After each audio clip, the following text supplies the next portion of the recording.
Give you the wand. There we go.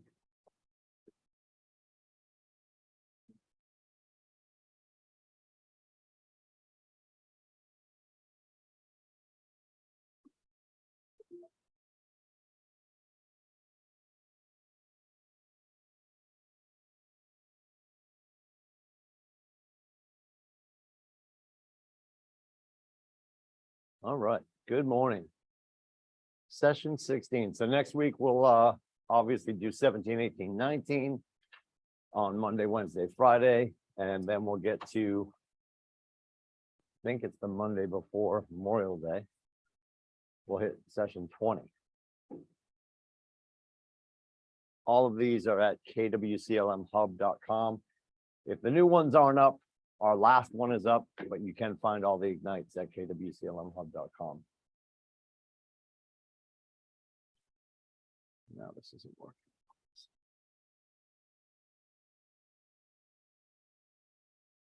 Is it not? It is. Just have to stand right here.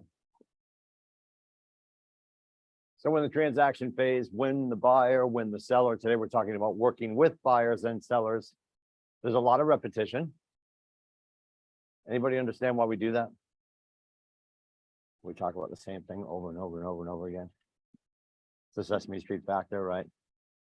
The color is green, the letter is J, the number is 4.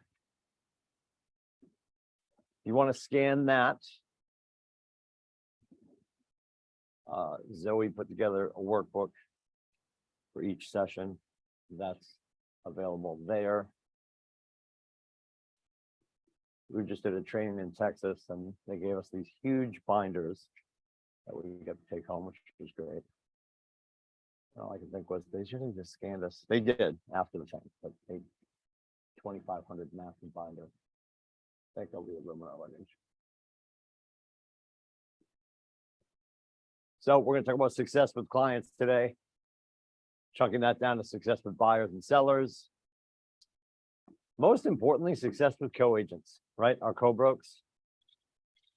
And you're going to hear a lot of people tell you that they find out you're doing a deal with a certain agent and they're like, oh, and their eyes roll. Just because they had or are currently having or permanently have an issue with another agent doesn't mean we should. First of all, consider the source of where this information is coming from. Maybe that person is extra delicious as well. Could be them. And more often than not, like it or not, you are going to remember Pareto's principle, right? 20% of the business, 80% of the business is being done by 20% of the agents. So you're going to run into the same people over and over and over again. Yeah. In the Red Book, Gary says virtually every top producing agent we have ever worked with has a deep and almost inherent sense of their service. They have a servant's heart and place their buyers or sellers real estate experience above all else. They're always thinking service. They're not focused on the sale. People that do well in real estate focused on client experience and service. You hear us say all the time, head down, heart up, service first, sales second. We focus on the people, we focus on our relationships with the people, we focus on showing up as a human in the gap in between transactions, then we get to be part of the transactions. So great agent and client communication provides a strong foundation for sustaining relationship, sets and manages expectations proactively throughout the transaction, creates peace of mind for your clients, and enhances your credibility. Have you guys sat with a seller or a buyer yet and asked them what they're looking for in a real estate agent? Anybody have that conversation yet, Ashley? Yes, no, maybe? I don't think I've asked it that way. Okay. It's like, what are you looking for? Sure. What do you- Sure, okay. But that they might take that more so as you were asking about the house or about the neighborhood. So can we be brave enough to ask what they're looking for in a person? Start asking that question, right? You'll hear me say this ad nauseum. We are incapable of managing expectations that we never set. And this gets lost in the matrix. This happened certainly during COVID. I heard from so many agents, Tim, it's really difficult to manage expectations right now. Doesn't matter the velocity, the market or whatever you want to blame it on. It's if we never set them in the beginning, it's impossible to manage them. And we have to set our standards. We have to set our availability. We'll talk about all this. And then we have to find out what they're looking for. How do we meet their expectations if we don't know what they're actually looking for? So doing that needs analysis, peeling that onion is all about number one, providing a strong foundation for a sustaining relationship. Finding out as much as you possibly can about their motivation, about where their head is, where their heart is, what they believe the market looks like right now, where they believe they belong in the market right now, how they think they're going to get to where they want to go. Setting and managing expectations proactively throughout the transaction. Always making sure that we are driving the direction of the transaction based on their needs. They're in the passenger seat of the vehicle. They have the roadmap. They're telling us where they want to go. It's our job to navigate the relationship and the transaction. Because they have no idea how to drive this industry that we know how to drive. They have no idea how to ultimately get the transaction across the finish line and how many people it requires. This is going to involve your book, your butcher, your baker, your candlestick maker, your lender, your title company.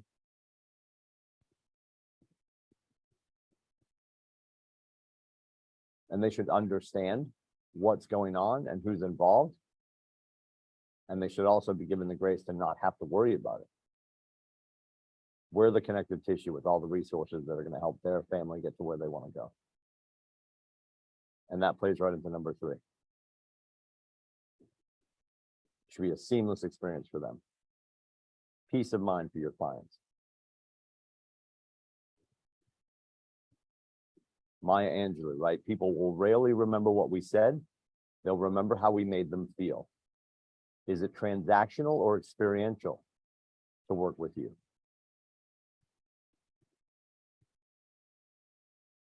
And Mike Hicks down in North Carolina, if you look up on Google, Mike Hicks, The Promise,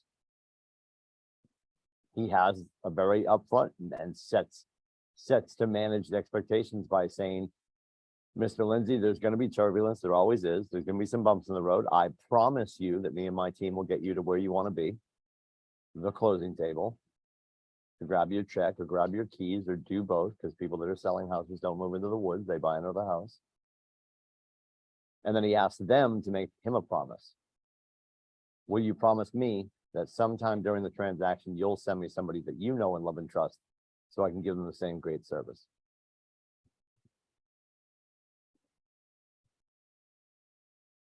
And credibility gets built or enhanced. For most people, for most humans, they would argue that credibility is built upon trust, transparency, honesty, being forthright. And if we're constantly answering the question before they get to ask it, if we're constantly asking questions before they need to ask us, it's a great experience.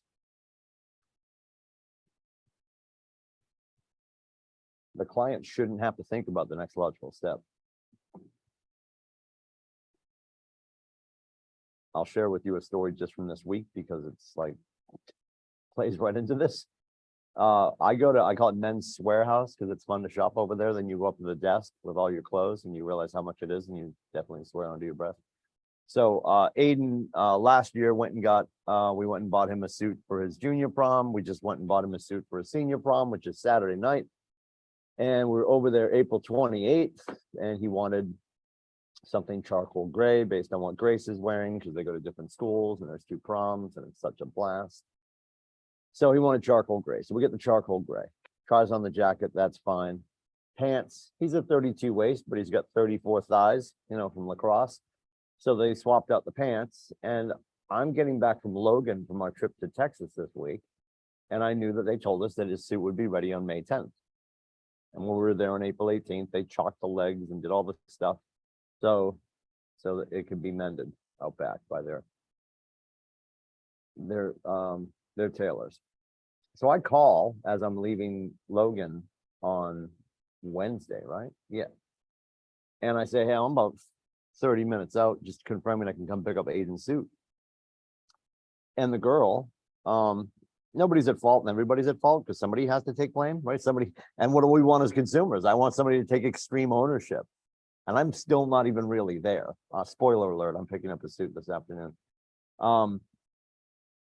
And this girl says, oh, we actually need him to come in. And I'm like, help me? And she's like, yeah, we pulled the pants out and there's no chalk line.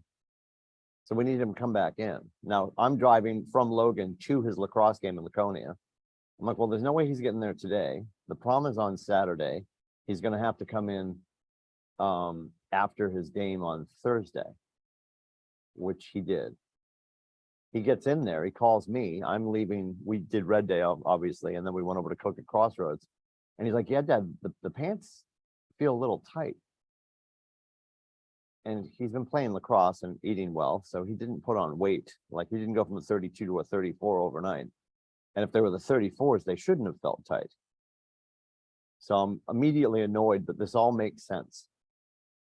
The kid that measured him and chalked the legs on the 34s put the suit away with 32s. My bone of contention with the client service, or the lack thereof, is my phone call on Wednesday driving from Logan to Men's Warehouse. That triggered the event. They knew they needed my son to come in to get his pants done. But it wasn't until I called that they were like, oh yeah, by the way, I need you to come in. When they told me it would be ready on May 10th, we hadn't heard anything to the contrary. What if we had waltzed in tomorrow morning with his prom hours away? I mean, I can tell you what would have happened. It probably would have involved road flares and my arrest, but that's not great. And what's happening right now, I'm telling you a phenomenally horrible story about Men's Warehouse, which I've loved for years. They open my account, they're like, well, which transaction is it? I'm like, the last one? They're like, April 18th. I'm like, yeah, well, they're like, there's a lot of transactions in here. I'm like, you're making my point. I shop with you guys all the time. Joseph Abboud pocket squares are $40. It's not really a joke over there, and I love pocket squares. You guys are making it difficult to understand what's going on. In an ironic sidebar, one of his classmates got his tux that he rented back, and there was still a chalk line on the sleeve because they didn't have the sleeve. So they're doing great over there, by the way. Dear Lord. Anyway, get your grandmother to hem your pants. That's, I guess, the side story. But this is what can happen. You can tell, and I say this all the time when I call DirecTV to complain or T-Mobile to complain. I'm like, listen, guys, I got a big mouth. I know a ton of people. I can tell a great story or a bad story. You choose your own adventure. And if they had called when they knew that they needed him to come in, it would have been a completely different relationship. But I'm just annoyed with them right now, because they didn't do their job, in my eyes. I've been managing the transaction for the last 72 hours. That's ridiculous. I shouldn't have to do that. And it's over a $15 fee on some pants. Imagine if it's a $400,000 house, right? Especially when you could have a relationship with somebody that goes well and you do multiple transactions like I have with them, but then it gets to this for something that's vitally important, for somebody that's vitally important in my life. Like, Aiden's apologizing to me last time. I'm like, I'm not mad at you, dude. Go get your stuff fixed. Like, I'm gonna go light their island on fire. I'm not upset with you. It's not your fault. You're not the one screwing this up. You're back testing. There we go.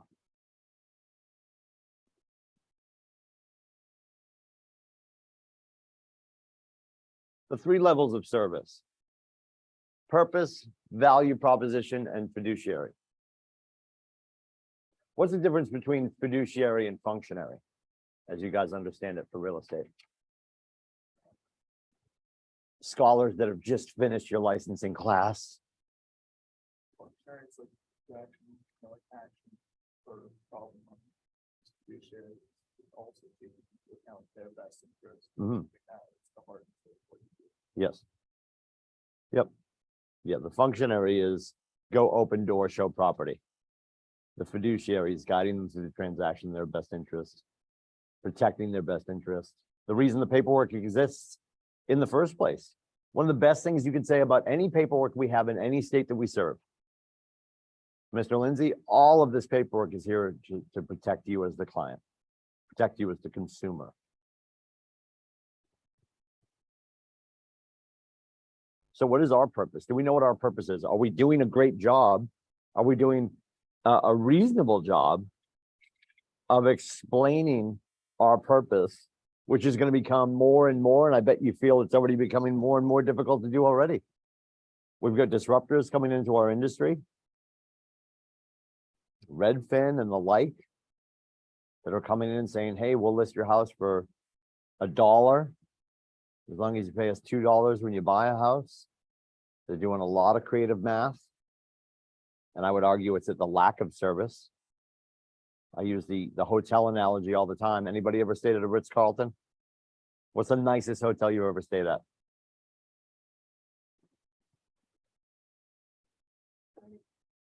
Yeah, I mean, I'm thinking off the top of my head, it was Diana Kokoska when we used to have when she was still in charge of MAPS coaching.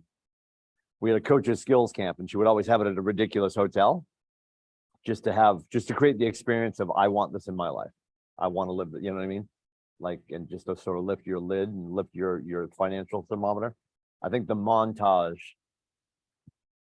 which is a whole chain of hotels, but probably the Montage out in Park City, Utah, was one of the most ridiculous places I've ever been. Just ridiculous. Everything about it was ridiculous. My bathroom had a balcony. It was just ridiculous. So if you think about, what is our purpose? Do they understand the value of service that we're giving, and how do we deliver that value proposition? What is your value proposition? And this is where I want you to think about what's essentially you. Because everybody's like, well, I've got these tools. Cool. Every KW kid has those tools. No, but I've got these tools because of Nate. Okay, well, everybody here has those tools. What differentiates you? Why should I work with you? And I've given you guys probably the most creative way of not having to answer that question. If you ever get caught in the elevator and somebody wants your elevator pitch, right? The 15 seconds of why you should work with them and why they should work with you, simply tell them you're not sure they should, right? Ashley, why should I work with you? Well, Mr. Lindsay, I'm not sure we should work together, but if you have some time, I'd love to ask a few more questions to make sure we're a fit. Because everybody is expecting you to have some greasy answer to why I should work with you, right? Because I'm the greatest real estate agent on the face of the earth. Like, you just start vomiting about you, truth or untruth. Where if we actually take that question from a consumer, what's going to be different about working with you, or why should I work with you? If you ever get the why should I work with you, my retort would always be, I'm not sure you should, but I'd love to find out more about your needs to make sure we're a fit. Because nobody's going to say that to them. Because anybody asks the question, why should I work with you, is going to start vomiting all about them. And as soon as you do that, you've already lost, because the transaction's not about you. The experience is not about you. The experience is about them.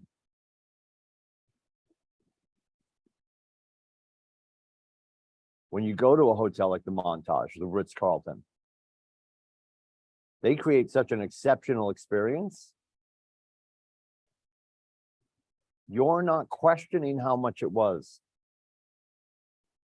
It's very rare that you're checking out after a weekend at a beautiful hotel and you're moaning and groaning over the price. You're turning to your loved one saying, when can we come back? exceptional service will destroy their concerns about price. The challenge for us is they haven't experienced our exceptional service yet. So what can you do in the very beginning to prove to them that you're worth your 6 apples? And I think clarity, honesty, negotiating on your own behalf.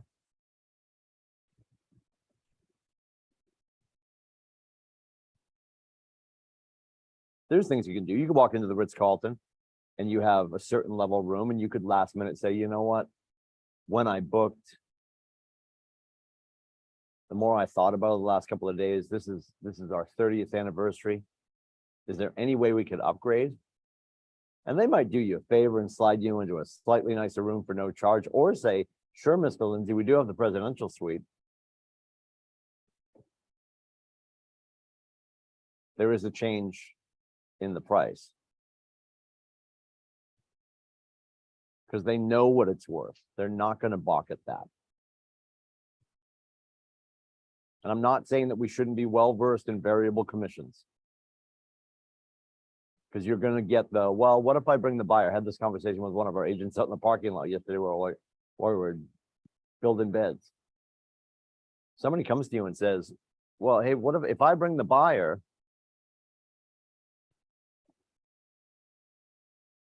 can we not sign for 6? And I think the best answer to that, honestly, and you could ask any agent who's ever been asked this question and offered this variable commission. Yeah, well, it's going to be 6. Yeah, Mr. Lindsay, if you guys do deliver the buyer, I'm happy to do it for 5.5. I'm happy to do it for 5. Feel, felt, found. Understand how you feel, Mr. Lindsay. We've had a lot of clients that have felt the same way. And what we found is when people ask if they can bring the buyer, they rarely do. And I wouldn't be afraid to say that, because I was asking, it was Leela from Vermont up in Hanover. And she's like, yeah, I've never had somebody do that. I've had a lot of people ask, and then they've never ended up bringing the buyer. If they're gonna bring the buyer, why are they calling you right now to be their agent? Yeah, well, they sort of want that open. Well, because they want access to the paperwork. And they probably want access to the buyers that you'd be able to bring. But on that hope and dream. And sometimes what you can do is say, I completely appreciate that, Mr. Kelly. If you could do me a favor, could you write down, if you've got somebody in mind, could you write down and share those names with me? And that way there's no gray area. Should they ever come to make, if you feel you have somebody in mind, could you write down that name? So they can't just start cherry picking, right? Nonetheless, we have to know our purpose. We have to understand our value proposition and what we're going to do for them, and why fiduciary is so important. These are the things they don't see. They see us showing the house. They see us getting it staged. They see us preparing photography and all that stuff. The fiduciary stuff is what they don't understand. Our real value behind the scenes. Oh, there it is. Fiduciary function. We talked about that. Dual agency. You have to be good at both sides of this conversation, which I know sounds two-faced, almost by its definition. When an agent represents both buyer and seller, you have to remember your fiduciary commitment to your client, because it could go either way. More often than not, we find ourselves in this predicament or this situation when we have the seller signed, the buyer comes, they're unrepresented. You might have had a seller that told you at the onset that you could do it. They might have refused at the onset, and you can reintroduce the conversation. You may have a seller who says, I'd rather have somebody else represent the buyer. What's the benefit if you are looking, because as a listing agent, of course, you would want to capture both sides. That's the golden goose. How do you explain that as value to both clients? You go to your seller and ask, and they say, yeah, but I just feel like, shouldn't we just keep everything separate? I appreciate that, Mr. Lindsay. Although, if I'm moving information back and forth between the two of you, it's going to be faster. And above and beyond that, I've already been in business with you. Of course, I'll keep your best interest in mind. And to the buyer, same thing. You're just dealing with one agent. I can move the information back and forth quickly. and I will keep everybody's motivations to myself. That's what I do when you sign this paperwork. Now, on the other side of it, if you're the buyer's agent, and I know you guys deal with this a lot, certainly with aggregators, I'm a Billo lead. I land in Ashley's phone. Ashley gives me a call. I'm talking to her. I realize Ashley's not the listing agent. Have you guys dealt with this yet? What a pleasure. I realize Ashley's not the listing agent, so I'm already trying to weasel around her. Then I finally agreed that I will go look at 123 Main Street, which is the house that I clicked on. And when that isn't a go for me, I start to walk away, and Ashley's just like, well, you know, I'd love to keep working together. And I tell her, well, no, I'm going to continue to look for the listing agent. At that point, I'm going to argue that obviously, Mr. Lindsay, it would make sense that you have your own representation. Feel felt found, right? I understand how you feel. Had a lot of people that I've spoken to in the past that have felt the same way. What we found is the misinformation for most consumers is that you are going to save money by working with the listing agent, although the listing agent has already agreed on compensation for the entire transaction. It's not going to nullify any of it if you're working with me, because that's part of a co-broke situation. Above and beyond that, when we get I'm just going to keep looking for listing agents for the next house, for the next house, for the next house. Especially if you're on a team. Well, Mr. Lindsay, me and my team have 38 listings right now, or 12 listings, or 22 listings, whatever the number is. And I also have a bunch of people that I work with at my office, and I'll know about stuff before it comes to market. So, Mr. Lindsay, if I knew about a house and was able to put you in alignment with the right property before anybody else and saved you time and money, would that be a problem? No, of course not, Ashley. Awesome, sign here. Right? They think they're going to save money by not doing so. But they won't necessarily. Because they're going to keep negotiating and negotiating and negotiating with agent after agent after agent. For me, honestly, I always struggled with, I did a couple, but I always struggled with in my head and in my heart, you're never going to rip my heart 50% in half. Like, I'm going to give half of it to Derek, half of it to Ashley. It's going to be perfect. Like, I always struggled with that. So I understand when clients want to not do that, or they feel it's weird, or how could you not be sharing all the information? Well, we don't share all the information because that's not what we do. But it can get muddy. I understand people want to capture the whole deal, but sometimes it's not worth the headache or the heartache, quite honestly. We talked about setting expectations. You know, I'm from a weekend standpoint, especially with the weather being nicer, making sure they understand when you're going to be available. Like, when it gets to the weekend, do you guys have time that you have blocked off just for you? Or are you 7 days a week, 29 hours a day? Thoughts? Yes, no, maybe. Just stop that, right? So with love, do whatever you want. I'm just saying, like, if Sunday's your day that you're shutting it down, I would, I was never available on Sundays. Unless somebody, like, I would always say, unless somebody was flying in from Toledo, Ohio, and they were coming in for the weekend, I would blow my weekend up for a client. They proved themselves. But if Saturday morning was open houses for me, I would work with clients in the afternoon. And Sunday was sacred cow. Like, nope, that's family fun time. Because if they're not able to get it done on Saturday when you're available, again, go back to the dentist mentality. When's the office open? All weekend? Can you, if you chip a tooth tonight, can you call your dentist at 2:30 in the morning? Then why is your phone always open? Are you less important? Are you less professional? Do you love your family less than your dentist does? Okay. But you get me, right? Like, bold law, we teach people how to treat us. Your phone's not always on. Stop saying that, please. With love, as your coach, stop saying it. You're not always available, because then when they do call you and you don't answer, you let them down. Yeah. Now you're setting expectations, right? Because saying I'm always available, you set the expectation. How do you manage that? How do you manage 24 hours a day? 9 days a week. 375 days a year. I know my math is way off, so is yours. Don't say that. Okay?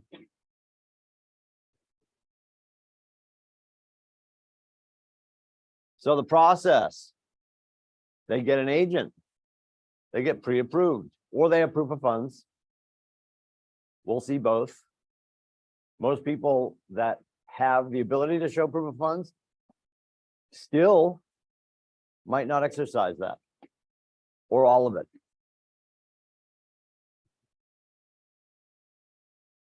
A few of my biggest transactions, they went hybrid. They used some cash, but they still financed.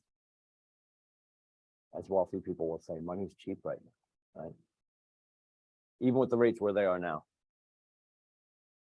A lot of people are not going to go into their reserves to spend all of their cash.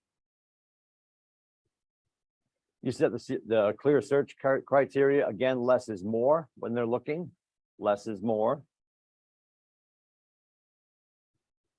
Find a new home, make an offer, negotiate the terms, go under contract, coordinate all the vendors, negotiate inspections, which is such fun, right? Anybody gone through that yet? With a buyer or a seller? Inspections, negotiations? Yeah, it'll be fun, I promise. The appraisal, we always want that to come back in, great. And then getting prepared for the closing, making sure they have everything they need, making sure that your lender and your title company are communicating very clearly with your client, and the closing and the post-close. So let's talk about time expectations, just to go back and pick on Derek a little bit. When are you available? If I'm coming into your life right now as a consumer, when are you available? And let's assume that we didn't just have our conversation 7 minutes ago, Derek. You're always available, yes? Well, the way I word it specifically is more like, I will always sort of make them answer my phone. Mhm. Yeah. And if I don't answer, then I'll call you back as soon as I'm free. Or if you call me at 2 a.m., I wake up, and you know you're on, and it's not an emergency, I will block your number. That's the full statement I give people. All right, I like that. Yeah. Um, Well, that's- so spoiler alert, guess what? It's never an emergency. Dude, nothing's No. happening at 2:30 in the morning on a Saturday morning that's an emergency in real estate. If it's an emergency, you already know about it because Brad Kelly called you and said, we have a fucking emergency. Pardon my French, everybody at home. That is fair. As far as real estate specifically goes, there's no emergency at 2:30. But I say that to everyone. So like, if Yes. you're, drunk in a ditch, you need someone to pick you up. You can call me at 2:30 in the morning. That's kind of what I mean by that. Yes, sure.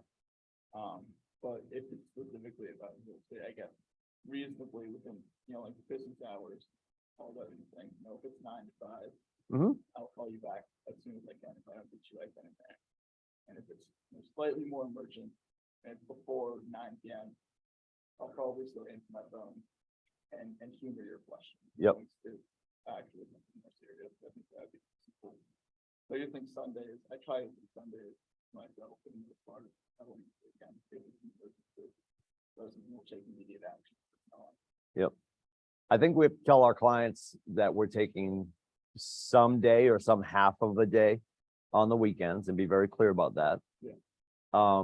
And if it's obviously if it's a moving target, it's a moving target. You got short people in your life playing sports or whatever. That's fine. I super want you guys to start focusing on a weekday. Like the humans don't know. They're at work. They're at Liberty Mutual 9 to 5. They have no idea that you decided to go to the beach. They have no idea you're playing golf. They have no idea you're at the spa. Or you're sitting on the woods on a rock talking to God. Nobody's going to be barking up your tree because they just assume you're working. Another great practice I would love all of you to use is setting your voicemail. And some of our agents set it every day. I appreciate that. Outside of that, I return calls at 12:30 and 5:30. Or I respond to, voicemail and email at 12:30 and 5:30. So, and now if they reached out to you before noon, you've got to get back to them. But that takes away the immediacy of your response while you're with clients, because I pray for you guys about this. Like, if you're a ringtone person, great. I'm not judging ringtones. If you have your phone on blast, that's cool. I keep it on silent. I don't think it needs to be on. I don't think it needs to be on ring. Is it always with you? Right? Don't we always have our phones with us? When you're with a client, vibrate's not enough. Shut off vibrate. Put it on silent when you're with a client. And when you're sitting at their kitchen table to get their listing, don't put your phone on the table face down. Face down, face up, doesn't matter. You're still saying something could happen with that phone that's more important than this meeting, but don't do that. But I think setting an expectation that you're going to return calls and emails at 12:30 and 5:30, done and done. So then you're not even tempted to go look at your phone to see if there's something coming in that you have to look at.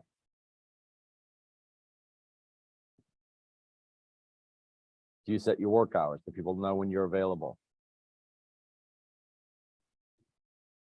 And this also rolls over into, we talked about this earlier in Ignite.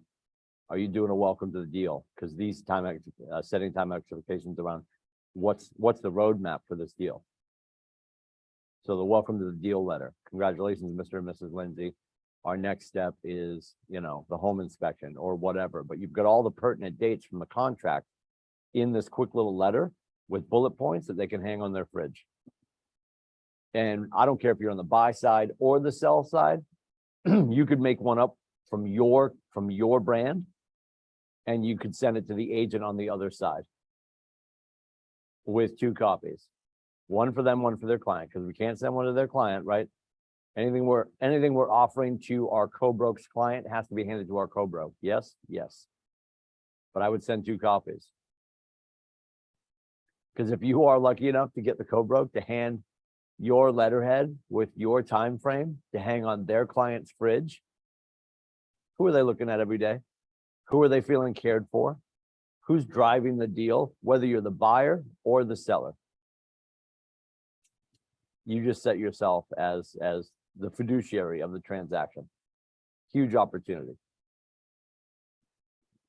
Massive opportunity. And it's a little thing. And a lot of people do it now. When people started doing it at first, it was like revolutionary and it's super smart, but it makes you the adult in the room. Document expectations. What do we need to get started on the buy side? I think you guys know on the listing side. What do you need on the listing side? A signed listing. Hello? Agreement? Yes. What do you need on the buyer side before you put somebody, quote unquote, in your car?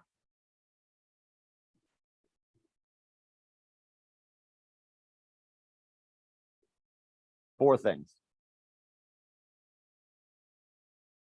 Buyer's agreement. Signed buyer's agency agreement. What else? Brokerage relationship form, New Hampshire brokerage relationship form, or Form 3 in Maine. What else? Agency disclosure. KW, yeah. The KW CLM brokerage disclosure, right? Which is Megan's law and everything, yes? Pre-approval. Pre-approval, approval of funds. Excellent. Those four things. Those four things. Wildly important.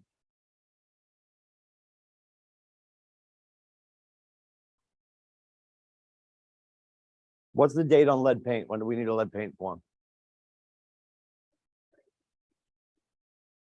8. I believe it's J1 1978.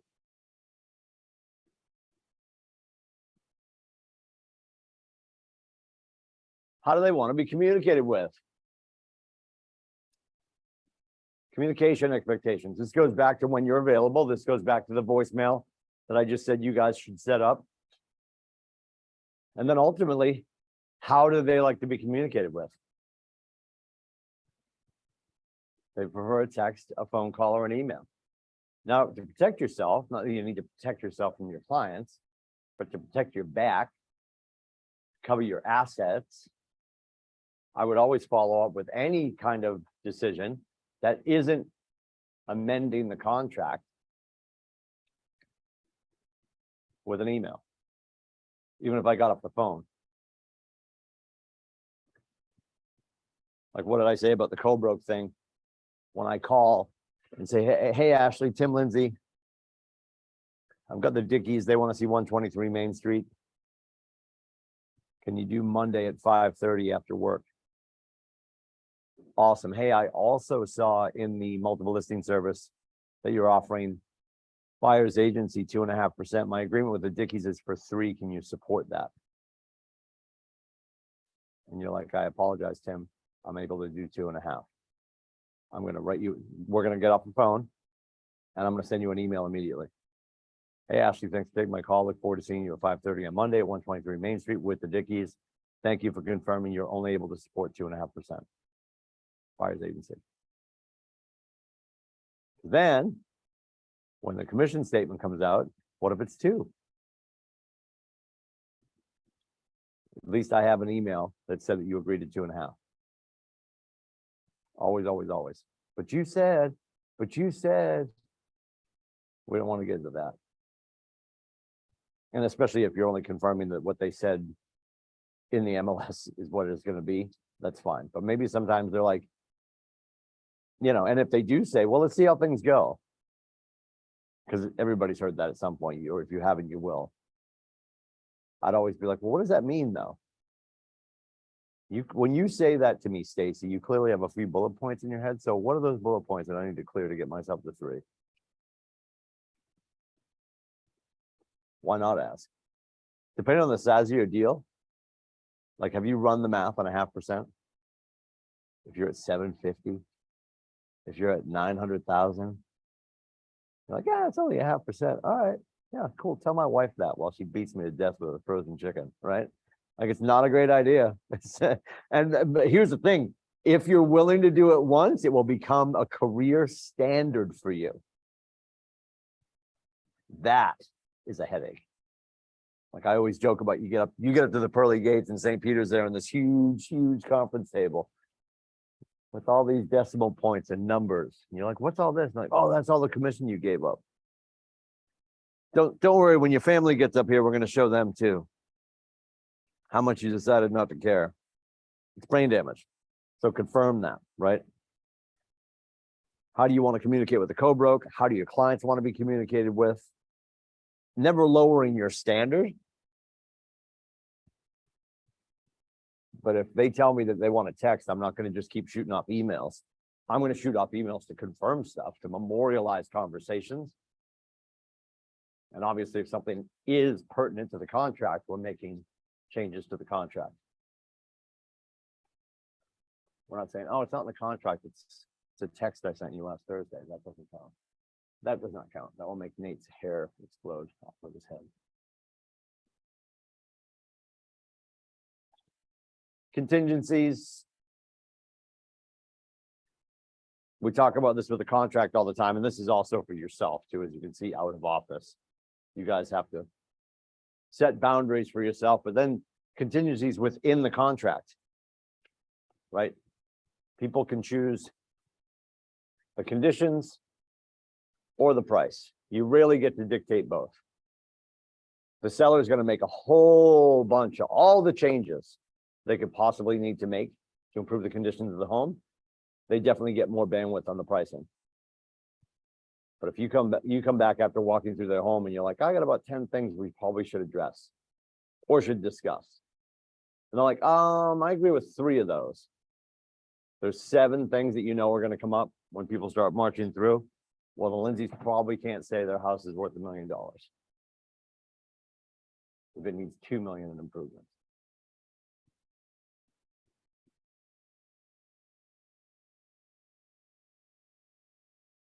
And in this interest too, make sure you guys have your person. You've got somebody in the market center that if you're going to be sick, or you've gone for the weekend, you've gone to a wedding, or you're taking vacation, We have enough people in our market center that somebody can back up your business while you're gone. Look at all those signs. Set the up-to-date market expectations.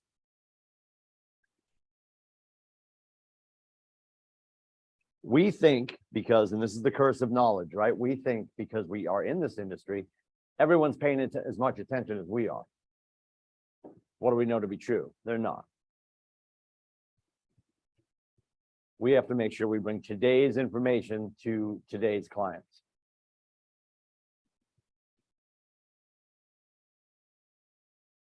No, my friends just sold last month for X. No, your friends sold a year ago.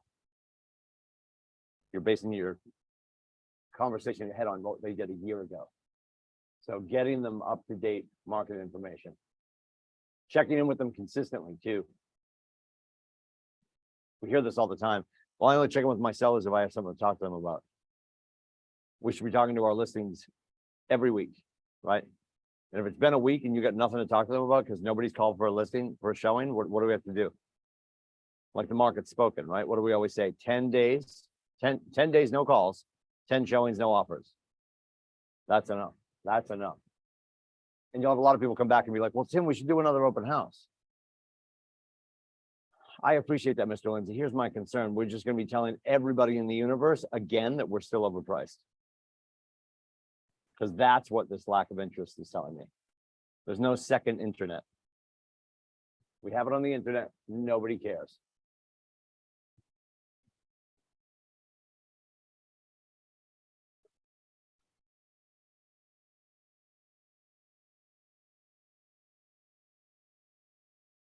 The whole purpose of your KW Tech is to help you manage yourself in your relationships with your people.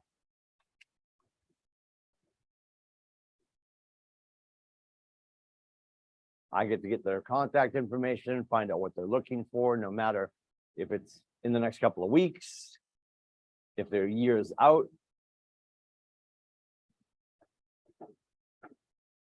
Give them all the tools they need to be in touch with me. Obviously, your good friends aren't going to be texting you through your app, but they should have your app. Well, they're not going to buy anything for a while, Tim. It's a great point somebody made the other day.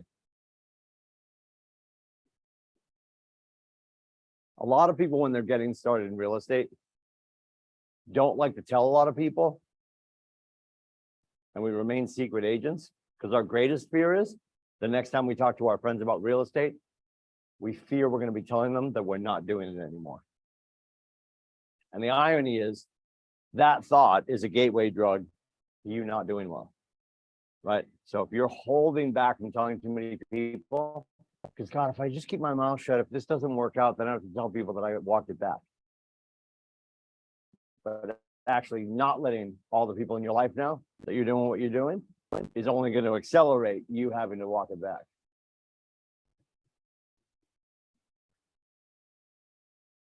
One of the biggest parts of our business is going to be referrals. How many agents at our market center? 670-ish. Yep. Just about-ish, yep. How many agents in North America for KW? A lot. Love the math, Ethan. Love the math. Like 170. 170, right? So homework assignment, if you haven't done this yet. Can you find a rock star in every state? I mean, the answer is yes. That's a rhetorical question. Have you found your rock star in every state? How would I do that? Well, I'd probably go into KW Command. I'd go into referrals, and I would start a search by city. And I know, like, right off the bat, everybody like, well, California is big, Tim. I need more than one person. Sure. And what if I found Ashley Eason in Los Angeles? 15 years in the business. Helped 94 families last year. And she's 72% listing driven. Who do you think that kind of girl knows? Answer? Everybody.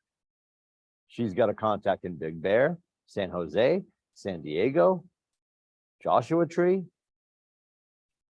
San Francisco. And I bet she probably knows some people in other states too.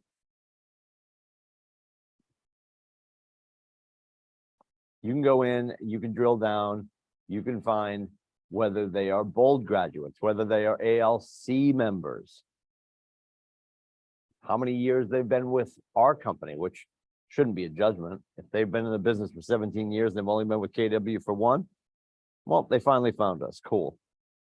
Or we finally met their expectations, cool. Because then when you run into anybody, how confident would you be knowing that you had completed this task? And I'll give you a quick name right now. He's fantastic. He's always up the top of my head too. Rhett Campbell, R-H-E-T-T Campbell. He's out of, I believe he's in Murfreesboro, just outside of Nashville in Tennessee. Phenomenal guy. He's my person. Because I know, you know, Tennessee's not small, but it's not huge. I bet you Rhett knows all the other players. Obviously, the great James Shaw is down in the Tampa area, but my person down in the Tampa area is, oh no, I'm forgetting Jack's last name. Jack Smith, J-A-C Smith. I've called him in the last 3 months. Were we looking for a horse person, Ashley? Yeah, that was Jack Smith.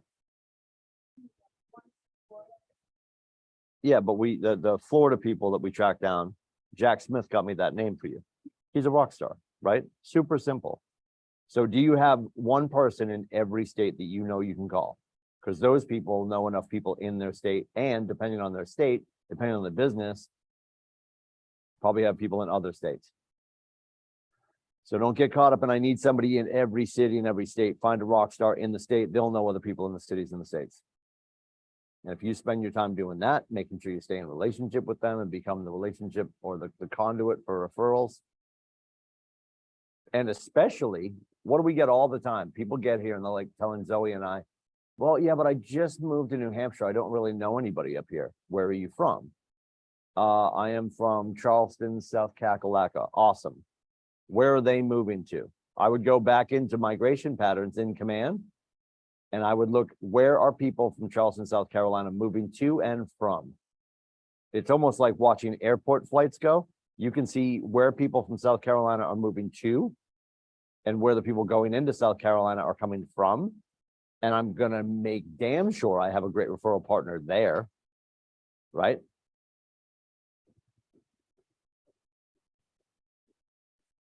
That's providing value. Asking for help is staying in touch. What's the reward? A friggin' check in your mailbox that you did nothing for. You made a phone call, and got a 25% referral. And I guarantee you guys are going to hear this without fail. And I trust you'll be here. Shameless plug, June 29th for our halftime business planning clinic. They're like, yeah, I got 4,000 people on my phone, Tim, but half of them are agents. Okay. Those are referrals.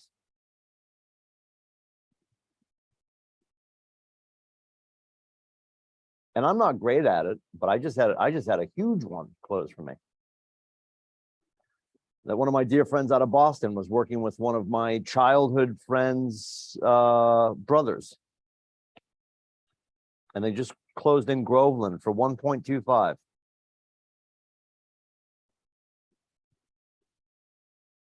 I think my referral was $7 grand. Because I made a phone call. None of us do it enough. I can tell you that much. None of us do it enough.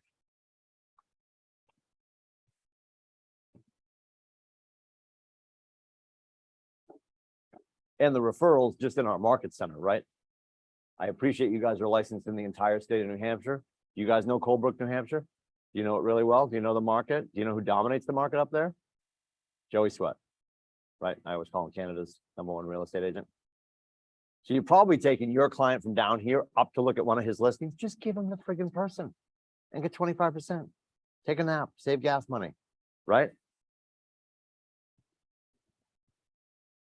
Spoiler alert, when we ask for reviews, what do we ask for? They made it red probably because of the company colors. I want 5 gold stars.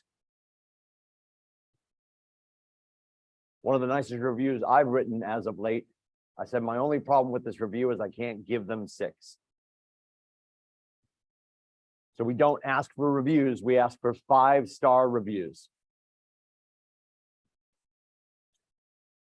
Mr. Kelly, it was so great working with you.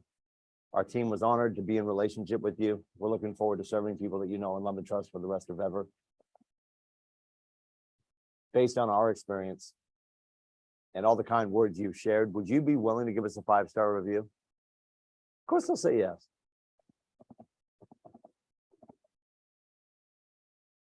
Then when they do, put it in Google, have them put it in Google. I know people use Yelp. I know people are still using Billo. I'm not saying don't use Billo. If you got reviews on Billo, keep adding the reviews. But this is coming to a theater near us. Billo is eventually going to go out of business with the rest of us because they are a brokerage now. They will eventually shut that off. If you are creating audio or video content, it should be on YouTube. And if you're getting reviews, they should be on Google because it's all the same umbrella. So get your reviews on Google. Somebody writes a phenomenal long-winded review, get their permission to also take that and Frankenstein it and spread it around. I don't want to put one big too long didn't read review on my page. I'm going to put sections of it. Like when you watch a movie trailer at the end, they have like Entertainment Magazine. Derek's awesome, right? Just little snippets. Because you can repurpose that for the rest of forever. And it looks like an amazing review is coming in every month. If your purchasing or selling experience exceeded your expectations, would you be so kind as to give me a brief review? Change brief. 5-star review. And like I said, I'd also like your permission to use this in my advertising and marketing. I'd take it a step deeper. They send it to you, you read it. Mr. Lindsay, your words were so kind. We're so thrilled to have you in our corner. And I feel the experience that we shared together was one of the best that we've had as a team. Occasionally, people are going to ask, we've had this happen in the past, to speak to one of our past clients. Would you be willing to be one of those ambassadors for us? Exactly how I'd ask. They're going to say yes. You have them in the moment. You are in the honeymoon phase right now. They'll say yes. And you keep them. You don't need a ton.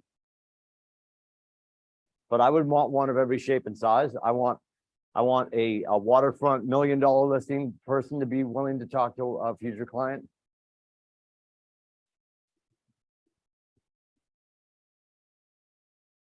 You may never use them, but knowing that you can, saying in integrity, because you'll have somebody say that. They're like, yeah, I mean, a lot of great reviews here. You have anybody we can talk to? As a matter of fact, Mr. Lindsay, I do.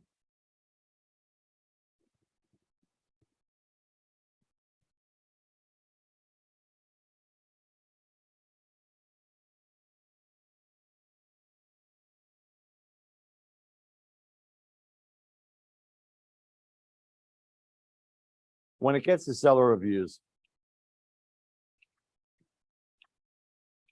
super important because they sought out looking for you. What are our buyers looking for? A house.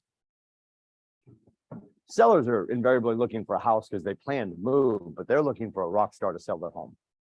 So whatever they're about to write in the seller review is wildly important. They're telling everyone, the person we were looking for, we found she is that person, and here is why.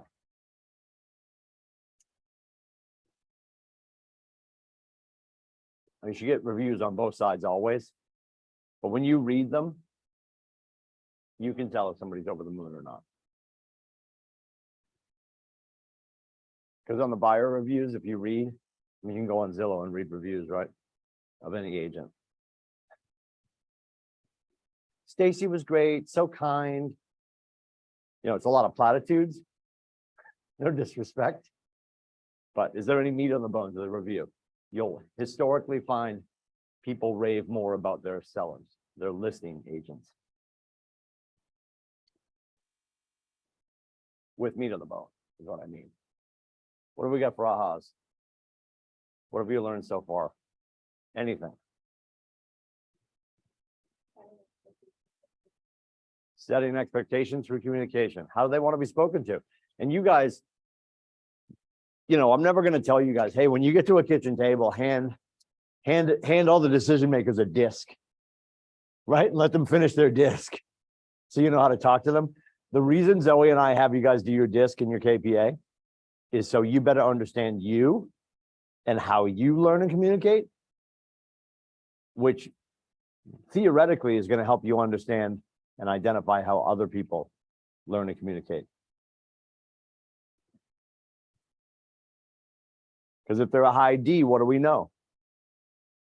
They want you to answer in as few words as possible, as quickly as possible. I'm a high I. I am Tacosaurus Rex. Like, paint the picture with pretty words. Keep painting. The high S is a supporter, right? Nurturer. And the high C, they want pie charts and bar graphs. They want details. They want information. Then there's a whole nother thing where people are either auditory, visual, or kinesthetic, right?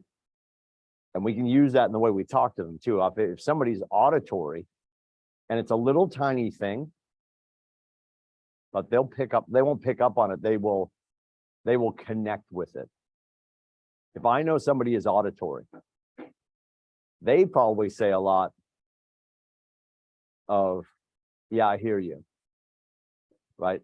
Or they will readily admit, I learn by hearing. If somebody tells me a story, if somebody tells me how to do it.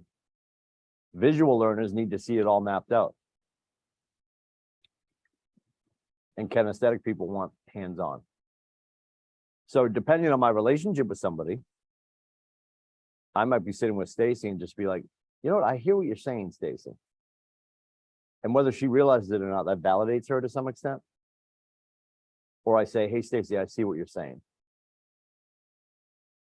And for boys and girls across the globe, it's 2023. So if you have a decent relationship with a person, I would not hesitate if I'm sitting at a table in a coffee bar, if they're kinesthetic, to reach across the table as I say this and touch their elbow and say, I understand how you feel. And as an anchor,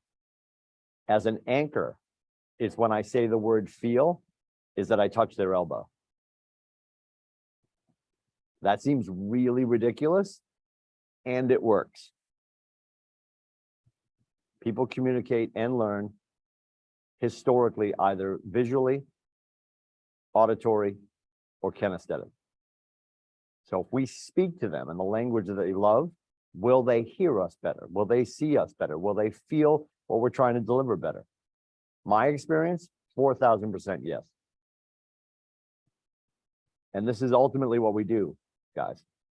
We communicate, educate, facilitate.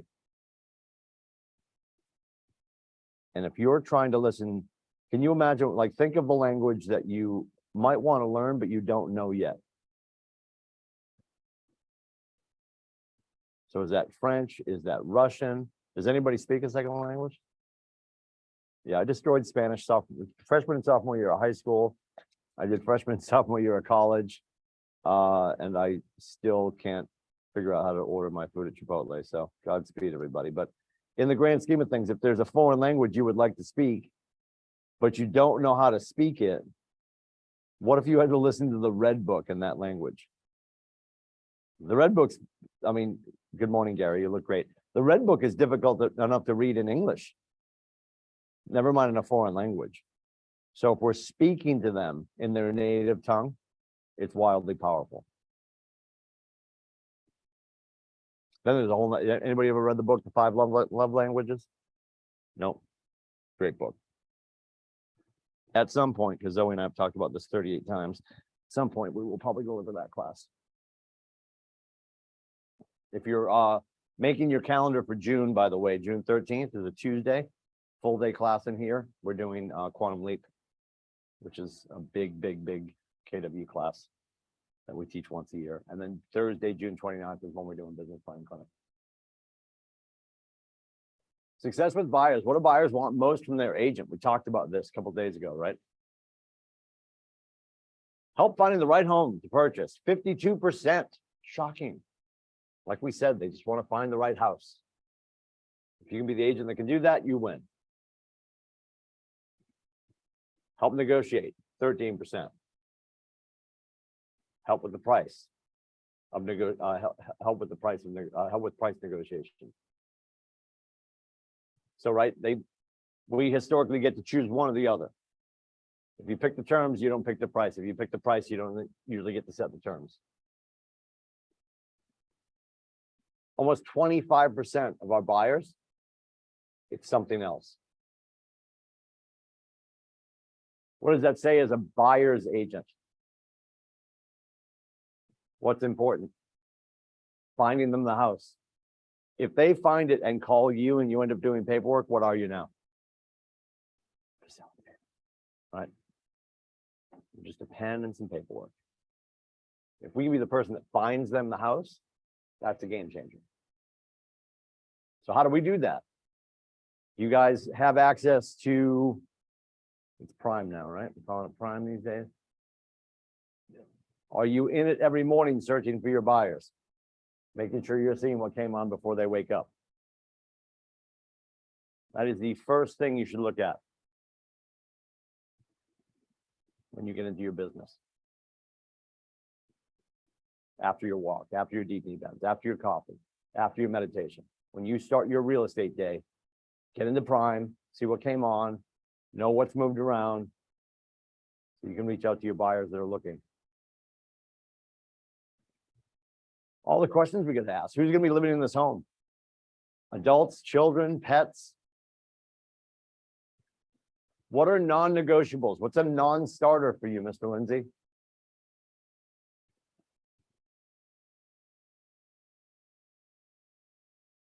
When we bought our place in Stratford, we knew we needed something that we could build out big enough that my in-laws could be with us, but not with us. If you're married, you know what I mean. If you're not married, you will. My wife's younger brother passed away in 2007. My in-laws were in Australia. I said, they're definitely going to come move over here. And she's like, no, they're not going to do that. Yet here we are. That was a non-negotiable. We are not sharing a kitchen. We are not sharing a living space. They will be under the same roof in their own house. What are your top 5 non-negotiables? What would they be?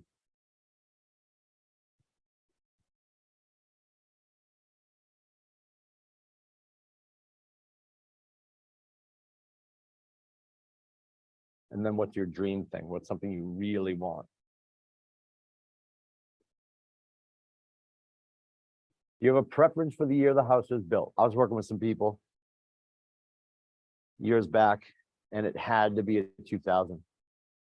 Had to be built in the 2000. And I found them this house,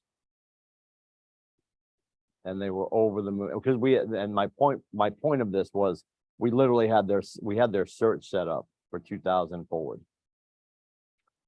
And I found the house they were looking for and sent it to them, and they were so excited.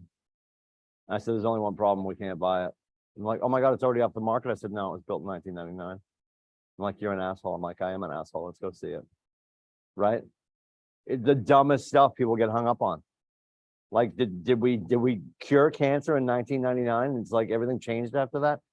I appreciate people wanting a new home, don't get me wrong. But that was some of the dumbest, there's a lot of stupid out there. You guys will realize that over time. But you have to prove them.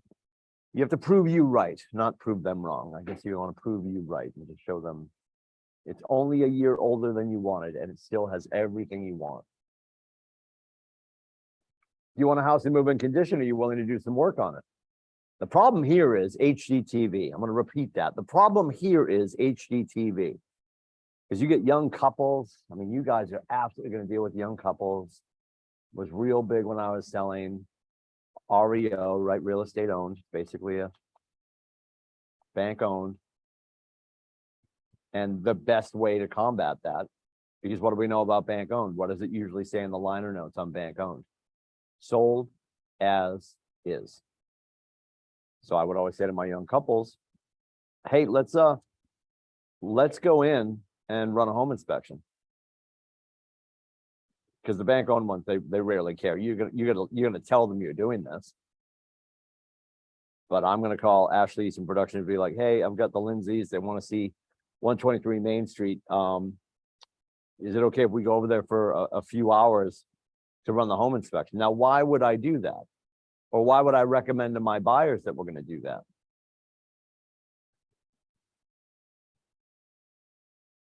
Why would I recommend to my buyers we're going to do a home inspection on a bank owned? Amen. Well, sold as is, right?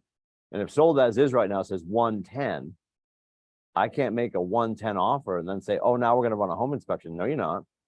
I need to go do the home inspection to realize that we're only going to offer 79. But why are they looking at REOs? Why are they looking at sold as is? Why are they looking at bank owned? Because they want to save money. It's very rare that FHA, government backed, is going to do that, is going to be able to fund that. Above and beyond that, just in the grand scheme of things, do they really want that? Like, yes, it's going to be a less expensive house. I say that rolling my eyes, but you're now going to come home from Liberty Mutual every day at 5 o'clock and put on a tool belt. Todd, is that really what you want to do? Right? Like, let everybody go to Home Goods and get that piece of wood that says live, love, laugh. That's what people want to do when they get home from work. They don't want, oh no, I'm going to grab my flashlight, put it on a headlamp. I'm going to get rid of those termites. Like, no, you're not. Not to mention financially, when they're looking for that great deal, air quotes, less expensive doesn't mean it's a better deal. Less expensive means there's some value missing, right? There's some terms and contingencies and conditions that weren't met. You want a house in move-in condition, or you're willing to do some work. And sometimes, and I think I told you guys this story in the last couple of months, we had a young couple that was like, she was like pregnant, so she was in nesting mode. I completely get that. But she was like bent over in some nice houses, bent over looking at the hardwood floors, like, oh, those are all scratched up. I'm like, kid, people have been in this building. We're not like, when you get your phone and you peel that delicious peel of the sheen off your phone, any new electronics, you do that beautiful peel and you hear it go, and you're like, oh my God, nobody's ever touched this. There's not a single fingerprint. You can't do that unless you build a house. So I started fighting with them like halfway through. And I'm like, we are buying a new home. Do you get that? And they're like, no, we're not. It's not what I want. Guess what they ended up buying? Nina Fee, Exeter. I forget the street name. Yep. Brand new house is what we ended up buying. So you got to just get clear with people on what they actually want. You got to keep revisiting, walk them back to the altar, go over the vows again, decide what they actually mean when they say, we don't want scratches. I had a client that after they bought the house, they removed all the commodes. Even God was shocked. He shut off the heat. Yeah, they removed all the commodes. They didn't want to poop where anybody had ever pooped before. I respect that one. Listen, yeah, rock and roll. I mean, a lot of clients will do it now because they want the higher totos, right? The totos, they're a little bit higher. So you're not doing a full deep knee bend to get onto the commode, but we've seen it all. Seen it all. When people visit your home, what do you want them to say about it? Or what do you want to say about you? Are there any specific features that would make your next house feel like a home? Two different words. A house is a structure humans live in. Your home is the one that you live in. And are there accessibility options? Are those important? When you're dealing with, not always, but when you're dealing certainly with a lot of VAs, I'm going to go 49%. My dad was remarkably stubborn. And as he got older, we should have taken my parents' house that my mom still lives in and made a whole bunch of changes for him, but he stayed in a little tiny wheelchair. My dad became non-ambulatory towards the end. And one of the big things that the VA wanted to do was put a wheelchair ramp that was going to run across the entirety of the front yard over to the driveway from my parents' bedroom, because he had to have a second path of egress. And that's what my dad's ego got in the way, and they didn't do that. We also would have created a whole bunch of changes that would have made resale in my parents' house a lot better as well. But my dad's ego didn't want the wheelchair ramp. But that's going to come into play, obviously, if people have obvious visual impairments that you can see, they're in a wheelchair.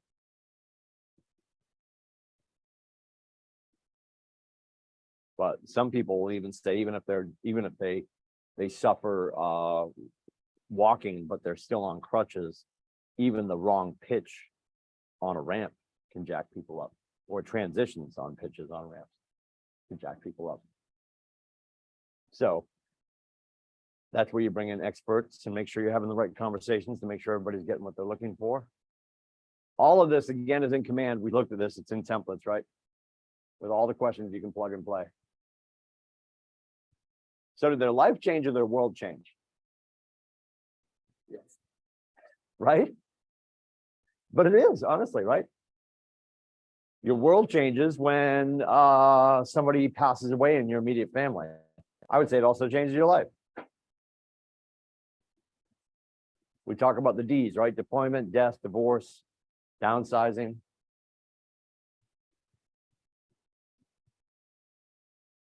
It's usually a life situation. But what would this be? This is economic, right? Like something in their life is affecting them, but not necessarily everybody else. Maybe this is more the current state of affairs with the economy. Luckily, we don't have to deal with that right now. Yeah, everything's so good right now. Yeah. I forgot about that. It's all so good. Now, fiduciary conversations can be the toughest, right? And this is where, certainly with the buyers, they want to get going, yet they don't want to talk to a lender yet. And this should be a first sign. You guys have probably all had a buyer already who's pushed back on getting pre-approved. Because they know what the answer is going to be when they try to get pre-approved. They don't want to have that conversation. It feels awkward for them.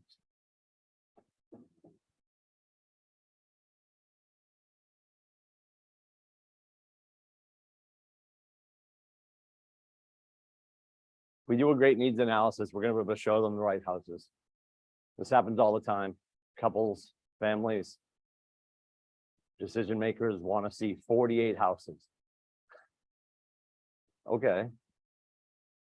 This is why getting pre-approved is so important, because we find out what financial product they're using. If they are going to be doing anything government backed, VA, FHA, there are certain parameters that can't be missed. You can't have chipping paint. There has to be a roof.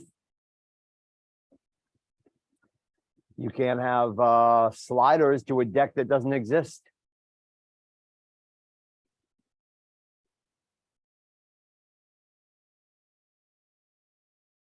And when we see something that they're looking for based on the needs analysis you did with them, and you can present it to them in a timely fashion, you get them in there, maybe not first, but early. They're on the front side of negotiations as well. Because what are we finding right now as buyers? I found something, we booked the showing, and then I got a call 2 hours later from the listing agent, and it's already gone. Yeah.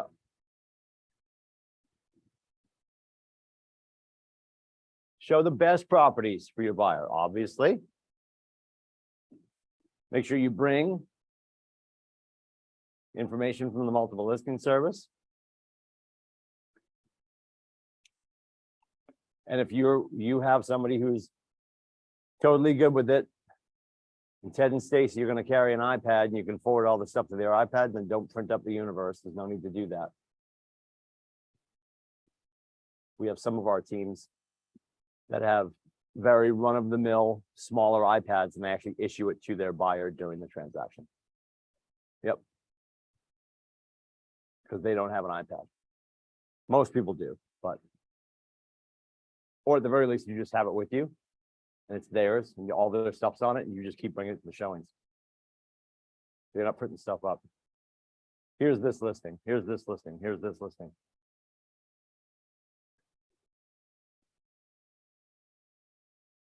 Mark the properties on a map, answer location questions. Again, don't forget, when it comes to Megan's Law, any due diligence they should be doing based on the KWCLM general disclosure, they do that. We don't look into Megan's Law, which is sex offenders. Because I could check on Tuesday, tell the Lindsays on Wednesday, everything seems good. And then on Friday, 3 weeks before our closing, somebody moves into town. Now you're liable. We share everything on the general disclosure from KWCLM with our buyers so they can do their due diligence to create awareness, not liability. Be knowledgeable about the property in the neighborhoods. This is why, if you don't know Colebrook, you should send your people to work with Joey in Colebrook. Joey and his team are phenomenal. Your buyers will be thrilled. You'll get a referral. And you did such a great job taking care of them because you sent them to the right person. They will come back to you in the future.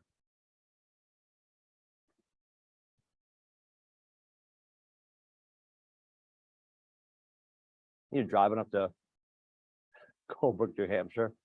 Your buyer's in the car, and you're like, where in the hell are we? You're not doing a very good job selling it. You send them up to the mayor of town, Joey Sweat, let him sell it. Include recent comps. And then point out potential issues and concerns. We are not home inspectors, but we can help them see things that might need to be addressed, especially if they're things that would need to be addressed based on the price, based on the product they're using.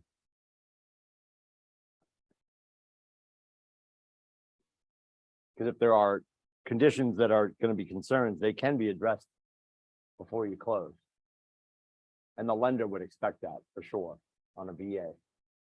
You can't deal with any conditions that need to be addressed afterwards. It would have to be ahead of time. Showing houses means you have to talk to other agents. And you pretty well know my script at this point. Hey, Ashley, it's Tim. I've got the Dickies. They want to see 123 Main Street. Are you available tomorrow at 1? And when she says, actually, I have a showing there at 2, can you do 2:30? Yes. I'll figure it out. We'll make it work.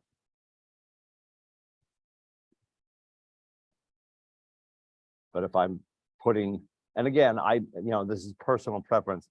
I wouldn't normally take a buyer out for more than 6. I think a half a dozen, they're going nose blind. Right? And at the end of every showing, I'm gonna quiz them.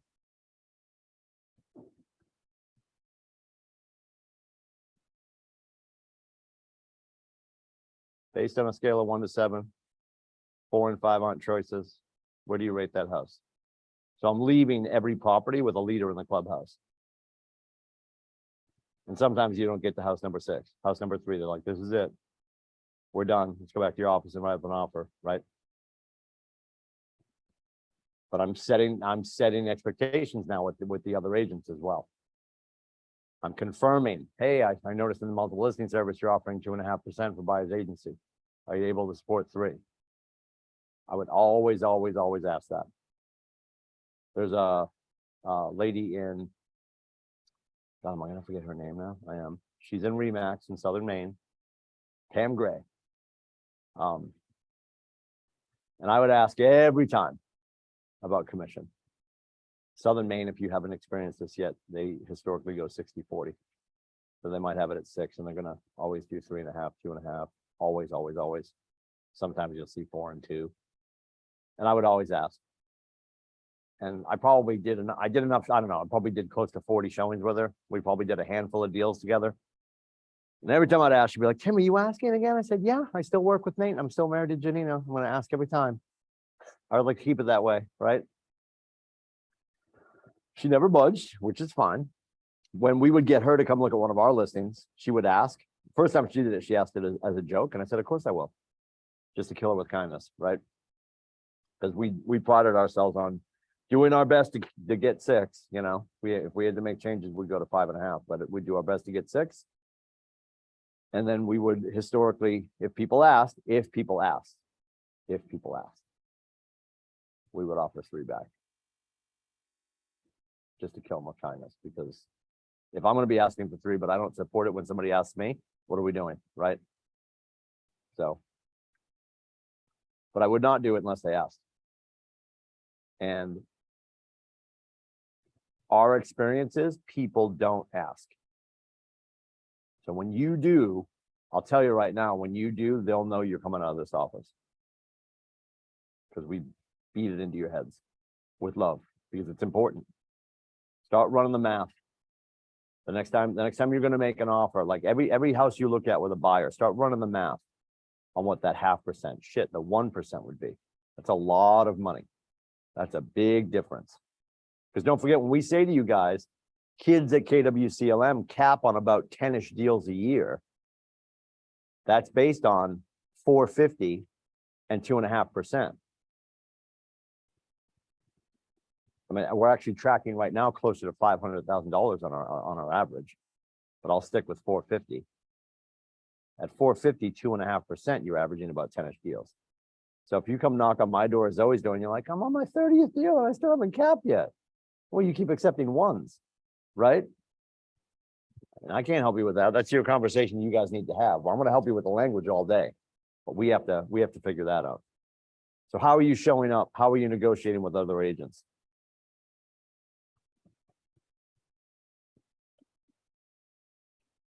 Because when you do show up and when you're asking about your commission in the first conversation, that's not forward, that's not rude, that's telling them that I'm going to be here to negotiate for myself and my clients the whole way. Siri's listening. Hey kid, how are you? Good. Yes, ma'am.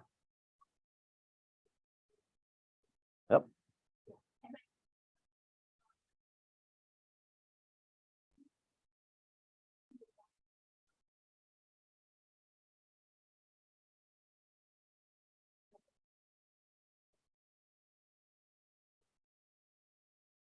Support that. Support, yeah, support. It's our supply. Yes, I would love for you to supply all of that. Yeah, in my experience when we did rentals back in the day, it was the commission was usually commensurate with the first month's rent, right? Is it who's doing percentages now? Yeah.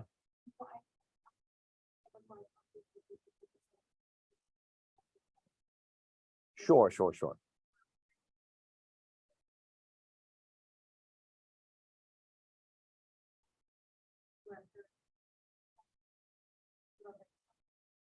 Yeah.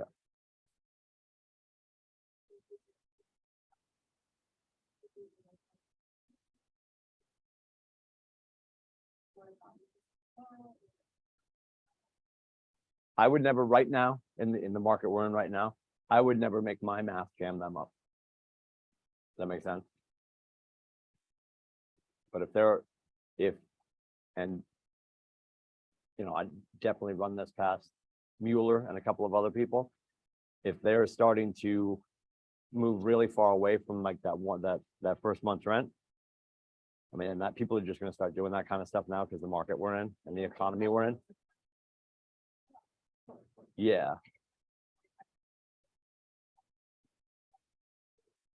Yeah, you're done. Yeah, you can't afford lunch at that point. So yeah, I would go back to them and just say there's going to be an additional fee here, you know, because normally it would be first month rent for the most part. But I also haven't done rentals in 75 years, so make sure you talk to one of the cool kids before I jam you up. But yeah, if I would never, like when I would say to my clients, you know, just to make it clear, hey, you know, the house that we're making the offer on, just so you guys know, is they're offering 2.5%. I appreciate you guys giving me the ability to negotiate for myself on 3. So there is gonna be a gap here. I'm not worried about it because I know I'm gonna take care of you guys. You're gonna send me all your humans for the rest of forever. Sound good? That's all. I never fought somebody on percentages, and Nathan would probably throw up in the back of his neck, but I've said this in front of him. Like he gets all mad at me, like, you should have. No, I didn't. And I'm still here. Yeah, I never wanted to do that. And I just think if negotiating your percentage, because now, especially on a purchase, don't forget, you're not going back to ask the listing agent. You're asking what the seller is willing to do. When you ask the listing agent, are you able to support my 3? You're actually asking the seller. And if they're twisted in their paperwork, they might have told their seller they're going to offer 3 in the universe, but they put in the multiple listing service 2.5. Now, when you ask for the missing percentage, and they're like, well, what are they asking for? 3. Well, we agreed to 3. We gave you 6 so you could offer 3 to the other humans, but they're only offering 2.5. They'll probably be like, oh, Mr. Lindsay, I was holding back 0.5% for negotiations. Well, these are the negotiations. So sometimes they'll get mad that they had to, if you put it into the contract, now you got to bring that back to the seller. It's in the contract. Now the seller's finding out that they're not playing fair with the money that they gave them in the first place. It doesn't happen all the time. I've seen it happen though. So, yeah. And then that gets everything all sticky. I'm not saying don't fight for your percentages. Like, hear me clear. I'm just never going to lie to you guys and say, I always got my 3%. Nope. Nope. I never wanted my master jam up their home, right? Want more happy people. I'm not going to step over pennies to pick up step over dollars to pick up pennies. This is a little dated, but this is all new stuff because I know it's got like masks and shoe covers, but obviously during COVID, we were like in full beekeeper outfits for home tours. But a lot of this is important. Have a box in your car for open houses and stuff like that. Because what if you're at a house that is not occupied anymore? Should you bring toilet paper? Yeah. Depends. Has it been winterized? Because if it's been winterized, you should not bring toilet paper. Chase Barlow, do you guys know Chase Barlow? God bless him. I think in the last 6 months, he's now shown 3 homes where somebody pooped and they shouldn't have pooped. He walked into the last house and he was like, something died in here. And he went upstairs and it had been winterized, right? So all the water shut off. And somebody used the commode. That's deadly.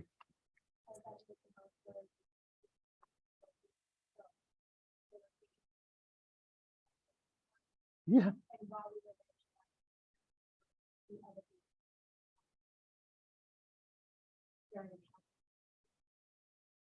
Boy, it's not great.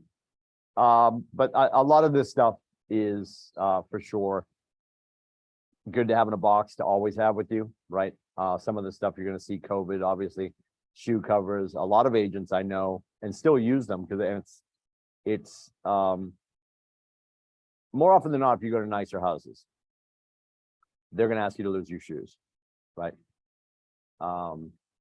During COVID, when people just didn't want anything moving around, did you see those things that you could buy? You leave at the front door, you stick your foot in it, and it would heat shrink your shoe. A lot of teams bought those. Level, tape measure, all these things. If you're ever at a showing and people are trying to measure for couches and all that kind of stuff, good rule of thumb. But again, yeah, my biggest caveat is do not bring bathroom tissue into a house that's been winterized. Oh God, not great. Not great. And another great thing too, especially if you're doing an open house, this became prevalent during COVID, which I think is super smart and we should never stop doing it. All lights on, right? Just a good thing to do anyway. Make the house bright. Open blinds, all lights on. Obviously you want to leave everything, shut all lights off when you leave, close blinds when you leave, all those things. Even if they're persnickety about where they want their heat, but the house is a little jammed up because it feels cold. You want people to feel cold. One of the toughest things about showing a house that's unoccupied or winterized is when you're standing inside the house and you can see your breath. It's not great. It's not good for the paint either. Like I am pretty sure interior paint's not supposed to drop below 55 degrees. So not good for anything. But making sure that every door is open. And I don't mean the cabinets in the kitchen. Nobody needs to see their Lucky Charms. But like all the closets. And we just got into that during COVID because we didn't want people touching door handles. Everything that could be opened was open so people could walk around with their hands by their side, with their feet wrapped in booties, with masks on, and they could look, don't touch. Now, can people touch now? Sure. People are going to freak out now, but not everybody. You're still going to run into a seller. 5 years from now, you'll have a seller that wants one family in their house at a time. They have to be wearing booties and a beekeeper hat and a mask. Don't touch anything. And that's up to them, not up to us. Flashlight for sure. First aid kit, absolutely. You guys know too, for open houses as well, you should always have a disclosure. Your New Hampshire broker's disclosure should always be there. Make sure everybody knows that they're coming in. They're consumers till they sign with you as a client. You should always have a sign in for them, put all their information so you can get back in touch with them. There should always be a slot for them to fill in their agent and not be presumptuous that people are unrepresented. Don't worry about going crazy here. I think if you have bottles of water, you're good. I mean, people will do snacks and stuff like that. Entertainment for kids, I wouldn't overthink. You know, I mean, if you're doing showings, I'm sort of melting into open houses here, but if you're gonna have people driving with you, and we would do this if a client was coming in from out of town, they were staying in a hotel in Portsmouth, and we were gonna be driving them around. The best thing I ever did, I would have my wife drive, so I could just keep talking to them. Didn't have to think about where I was going. And I would always have a little basket in the back seat, which is like if you were in a really nice rental car, not rental car, but like a limo, right? Water, not graham crackers, like granola bars, any of that kind of stuff. Yeah, was that? Caviar, of course, traveled so well. So in that regard, entertainment for kids, I mean, I very rarely are you gonna have any clients now that are gonna have their kids with them that don't have a phone in their face anyway? But are you creating a client experience if they're in the car with you? If you're doing an open house or while you're touring, making sure that you have everything that you need for everybody to feel cared for. Safety first. We have no idea if there's a camera going. Right? Like I always joke when we're in here, I always say hi to Gary. Are we being recorded right now? In this room? We are, but you guys know about it. Camera's on right there. Microphone's in front of me and in front of you. Reminding your buyers that when you're going into a home, keep your thoughts to yourself because you don't want to give away any motivation. You're marching around saying, oh my God, we can't wait to buy this place. We'll give them whatever they want. Now they know, right? You have to have that speech with your buyers every time. Hey, listen, we're going to go in, we're going to look around. We can share questions. Let's not share motivation or emotion. And don't come back out in the driveway and have the conversation you weren't willing to have inside because what's in the fucking driveway? Another camera with more microphones, just like that one. Don't do it. Private conversations. Even if you've been assured by the other agent that all the cameras are off. Did their seller share where all the cameras are and all the microphones? Nobody actually knows. So we live in the age now where we have to just presume that there's a camera on and a microphone on. Our job is not to show homes. We don't take our clients browsing, we take them buying. We are selling homes. And sell for us is helping them make a decision, whether it's the decision to buy or to move on to the next one, or not buy at all. I want you excited for the opportunity, not attached to the outcome. We sell homes. It's on your license. You guys have your pocket licenses with you? It says salesperson on it. Doesn't say show person. Reasons they hesitate, they're afraid to commit. It's arguably every human's biggest transaction. They don't like some minor detail of the home, and it's not structural, it's aesthetic. It can be fixed as soon as they move. They feel like they haven't seen enough homes. We can't make a decision, Timmy. We haven't seen all of the homes yet. We're never going to see all the homes. But we're looking at the right homes based on what you shared with me in your needs analysis.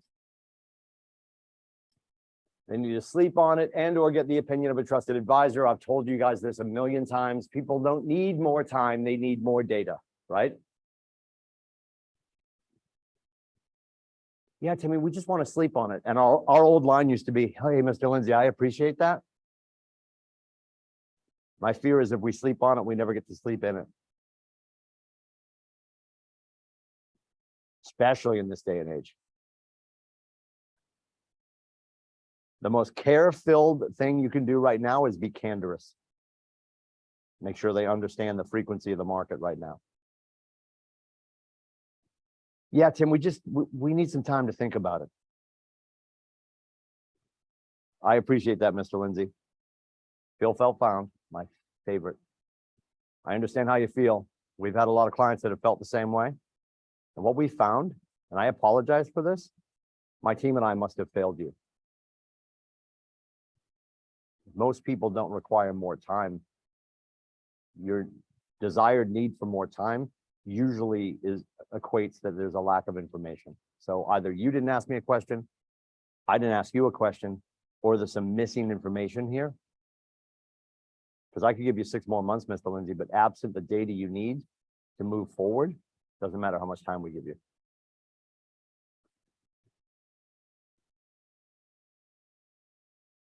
So what questions do you have for me? What questions do I still need to ask you? Or what data are you missing? No, I don't really think that's it. I think we just need to sleep on it. What will tomorrow bring? I'd say all this stuff. What will be different tomorrow?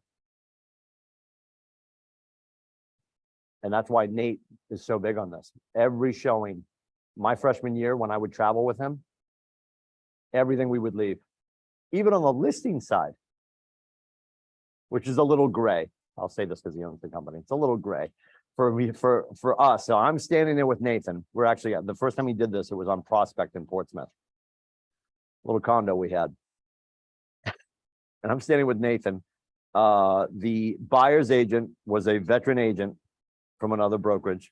And then his buyer was on the other side of him. And we're standing in the driveway making small talk. And Nate's such a high D. He leans around the other agent and says to the buyer, so you're going to buy it? She was so caught off guard. She goes, oh my God, nobody's ever been that direct. Welcome to the show. Here's Nate Dickey, right? And he's like, well, it's my job on behalf of my sellers to find out if you want to buy this house. She's like, well, I think I need to go home and look at a few more things. Nate's like, well, we're excited for your call. Any questions you have, please let me know. Shook the guy's hand. We got back in his car, drove away. He's like, she'll buy it. She bought it the next day. Made an offer the next day. And how much do we miss out on because we don't ask about our commission? What's that 0.5%? What's that percent that we didn't get because we didn't ask? What's that sale that didn't happen in the driveway because Nate didn't ask? What's that showing you didn't take your buyers on because you didn't ask? One of the most powerful questions we can ask right now, the word that we're hearing right now across the country that's just triggering people into action is, do you want to go look at it today? And why is it so powerful? Because everybody's walking around with the entire universe in the palm of their hand. We live in an instant gratification universe. And if we can deliver to them, hey, you want to look at it today?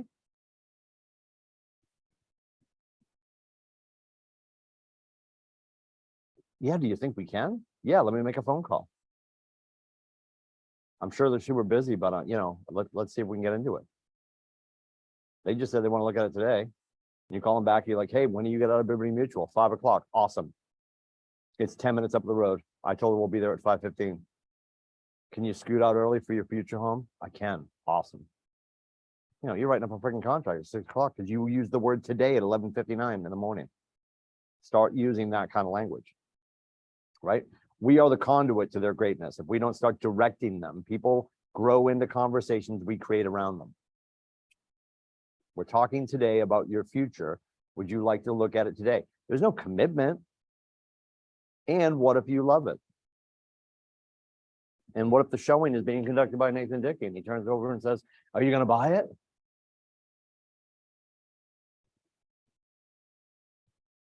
They don't need to sleep on it. That is 2 scoops of bullshit with a side of fries. They need more information. It's our job. We have failed them. If they think they need to sleep on it, that's all our fault. We have to take extreme ownership and drill down and ask better questions. How do we help them make a decision? That's our job as salespeople. Not to get them to buy or sell, to help them make the decision that is appropriate for them and their loved ones. Always go back to their motivation. Go back to their needs and their wants. Don't forget to advise them. You are their consultant. You're the professional in the room. And you have a fiduciary responsibility. Allay all their fears, right? The paperwork in front of us, Mr. Lindsay, is here to protect you. There are going to be trigger dates all through the contract that we have to meet. Things that will happen systematically. If you're ever unclear or unsure of what the next step is, it's all right here in front of us. And if you ever want to step away from the opportunity, we can do that as well. We live in America. Contracts are meant to be ripped up, right? It's the most litigious country in the world. We solve their challenges. We solve their problems. We are solution-based. And we calculate the cost of waiting. Houses, because of the land they sit on, are like snowflakes, right? No two are the same. Well, it's the same builder, same street, same model, same windows, same siding, still different. The view is different. I keep breaking this. Can't be true.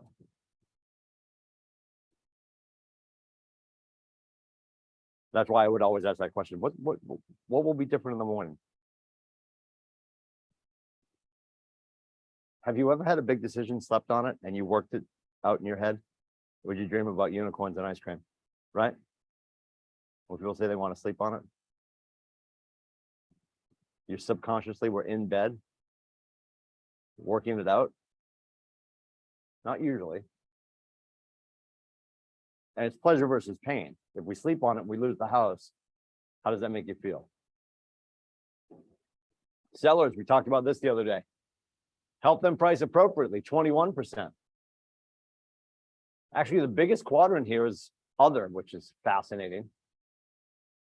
Marketing the house, selling it within the time frame, and then helping them with conditions. The other stat too is buyers and sellers work with who? Historically, the first agent they meet. So first is important. For sellers, it's price, time frame. If you're working with a seller and you get your first offer with your seller, what do? They want to know how much and when. They flip the how much and when. And then obviously, oh, they want this, that, or the other thing. Anything that's going to convey with the property. For the most part, price and date. Just like the buyers, their lives change, their world changes. Is it internal and familial, or is it economical and universal?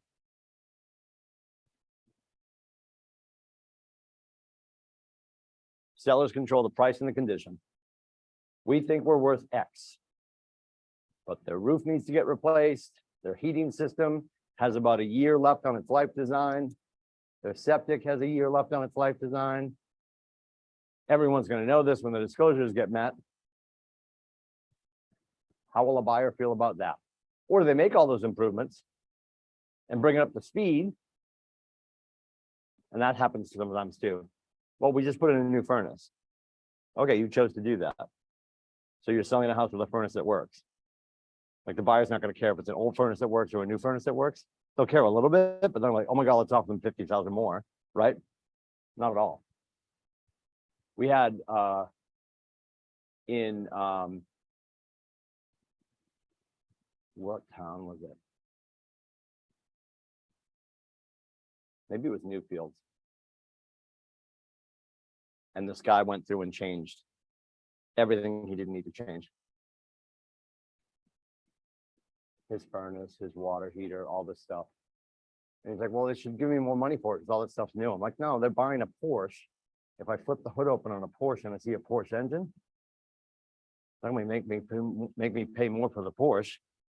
It's what should be in there, right? Has anybody been to a showing in a house that looked like this?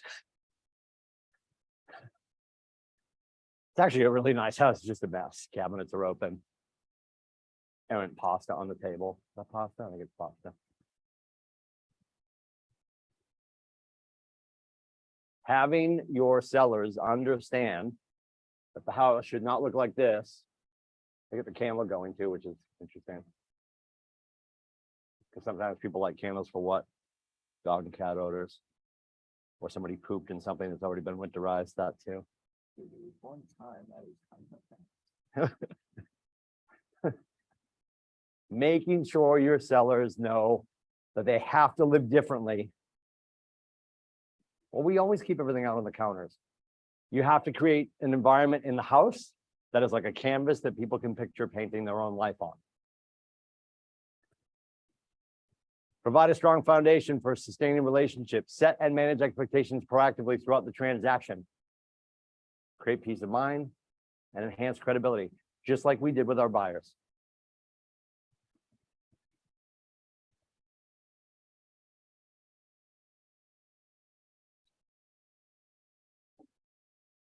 If a client violates fair housing laws, remind the client of their obligations under the Fair Housing Act.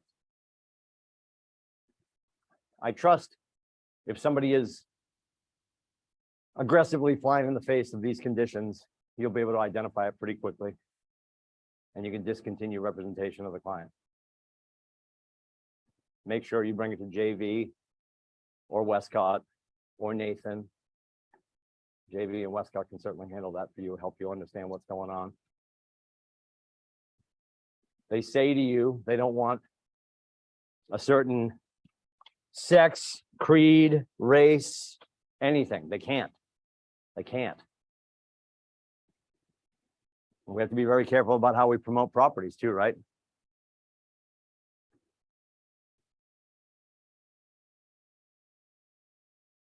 As a Catholic, I might be like, oh, there's a Catholic church on the street. I should say something about that. No, I shouldn't. I'm selling in a predominantly Jewish neighborhood. I shouldn't say it's really close to the temple, but if you understand their faith, they walk the temple. So walkability to the temple is important for the Jewish faith. I still can't talk about that. Your historical knowledge about other people's faith doesn't need to get translated into your listing. Close to downtown, that's good enough. Close to a myriad of amenities, that's enough.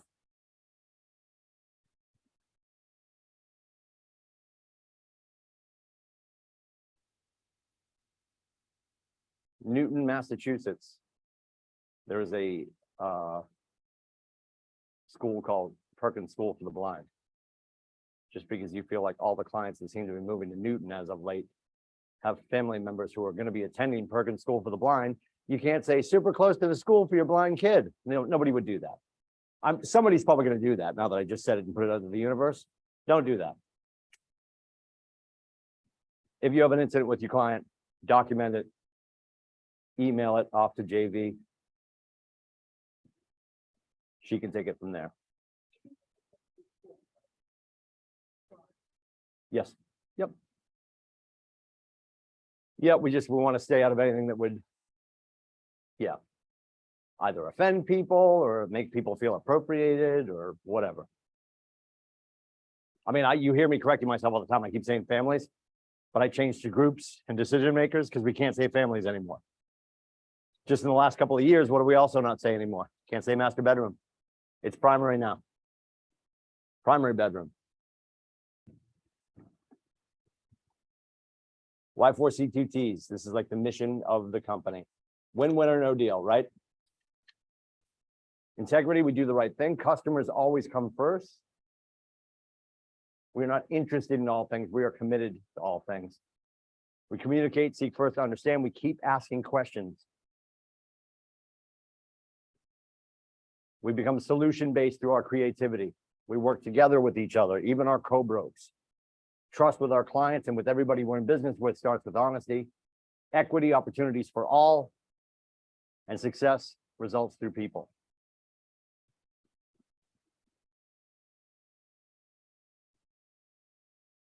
Who's familiar with leads, listings, leverage? Has anybody read the Red Book yet?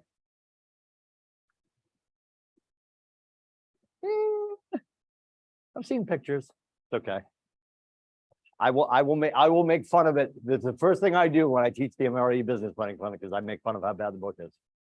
As a read. It's a blueprint for the business. It is not a page turner.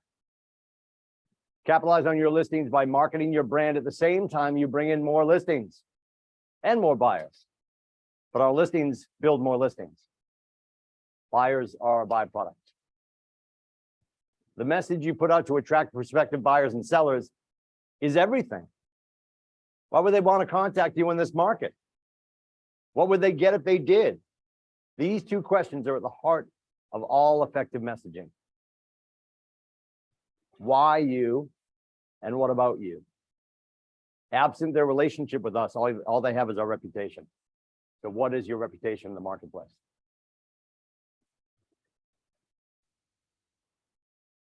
Your multiple listing service reflects your brand. So get it right. Have the right documents. When people go to look for the documents in the MLS and they're not there, you're already setting a standard. Utilize the right professionals to get great pictures and floor plans. Surround yourself with the right professionals. Make sure your lender's on point, your title company's on point, your photographer, your stager. Leadership is what exists when you leave the room. When you're not with your client, who is representing your client on behalf of you matters. Set the right schedule for your listing. Put in the MLS on Thursday. Don't do any private showings on Friday. Do a listing launch on Saturday. Get more people in the room. Create an auction effect. Net your clients more. You can import everything in from KWLS. Once you have everything built out in your templates, it's plug and play. And now you have a consistent brand. When I see your listings on Facebook, I know that's Ashley's. I know that's Derek's. I know that's Nate's. I know that's Jeff's. I know that's Kaylee's. It's predictable.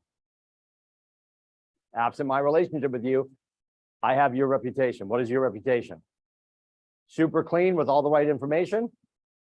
Or I go into the MLS and I click away and I can't find the documents because you didn't upload them because you just wanted to get the pictures in with a price because you're going out for drinks.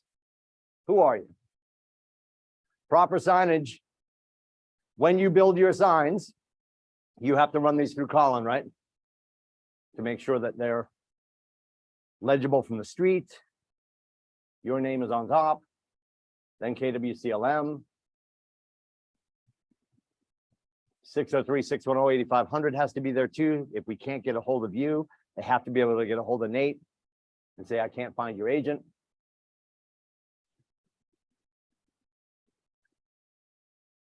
Working well with other agents. Don't be the person that when people find out it's your listing, they roll their eyes. Kill people with kindness.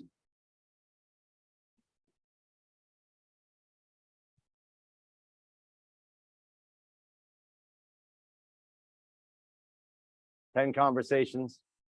Add them to your database. How many people do you have in your database? There.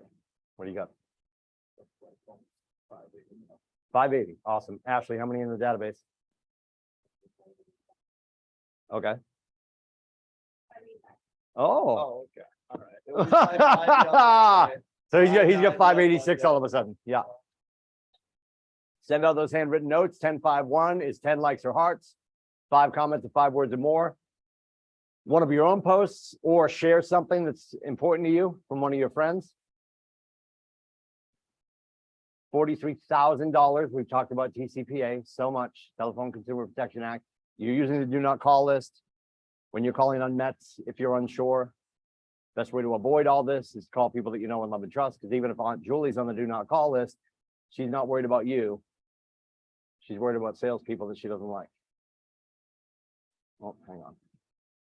I engage every conversation in the spirit of contribution, and people are happy to be in relationship with me. I keep talking to you guys about the 7 levels of communication with Michael Mayer. Today, somewhere in the city, someone's looking for help, and it's my job to find them. That's probably one of the best affirmations, I think.